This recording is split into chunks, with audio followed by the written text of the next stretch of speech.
প্রতিটি ডকুমেন্টে স্বামীর নাম হিসেবে দিয়েছেন রাকিব হাসান। তারা লা মেরিডিয়ান হোটেলেও স্বামী স্ত্রী হিসেবে ছিল। স্বামীকে তালাক না দিলে একসাথে দুই স্বামী রাখার কোনো সুযোগ নাই। তিনি নাসির হোসেনকে অবৈধ বিয়ে করেছেন বলে আমরা দাবি করি। তিনি আজকে জেরায় সেটা স্বীকারও করেছেন। তিনি ঢাকা বিভাগের সিটি কর্পোরেশনের মেয়রকে কোনো চিঠি দেননি, তিনি আজকে জেরায় স্বীকার করেছেন।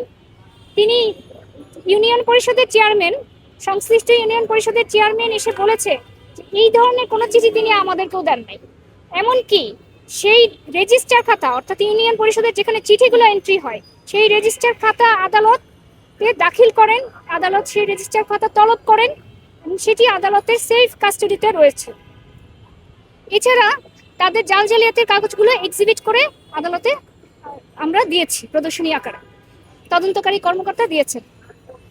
এছাড়া তারা যেই বাসায় থাকতো, ওনার কথিত তালাক 2016 সালের পরেও যেই বাসায় থাকতো তারা, সেই বাসার বাড়িওয়ালা এসেও সাক্ষী দিয়েছে যে তারা ওই বাসায় ছিল।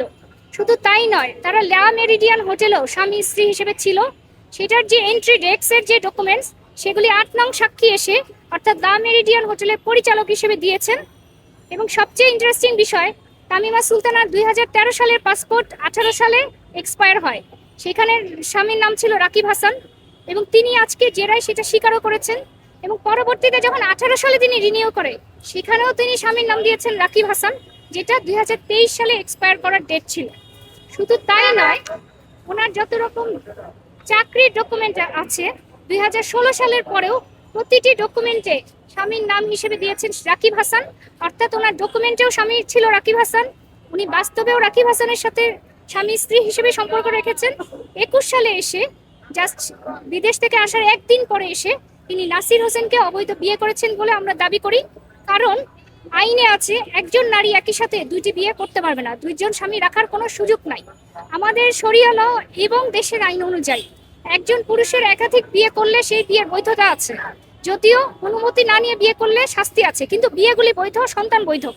কিন্তু একজন নারীর ক্ষেত্রে স্বামী মারা না গেলে বা স্বামীকে তালাক না দিলে একসাথে দুই স্বামী রাখার কোনো সুযোগ নাই।